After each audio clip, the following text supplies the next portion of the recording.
వేములవాడలో ప్రసిద్ధ పుణ్యక్షేత్రమైన రాజరాజేశ్వర స్వామి ఆలయంలో ముక్కోటి ఏకాదశి వేడుకలు అంగరంగ వైభవంగా కొనసాగుతున్నాయి.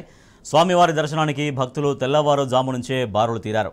ఆలయంలోనే ఉత్సవమూర్తులకు పల్లకీ సేవ, పెద్ద సేవలపై 3 సార్లు ప్రదక్షిణలు చేయించి అనంతరం భక్తులకు ఉత్తర ద్వారం గుండా దర్శనం కల్పించారు ఆలయ అర్చకులు. భక్తులు స్వామివారికి ప్రత్యేక పూజలు చేసి కోడె మొక్కులు చెల్లించుకున్నారు.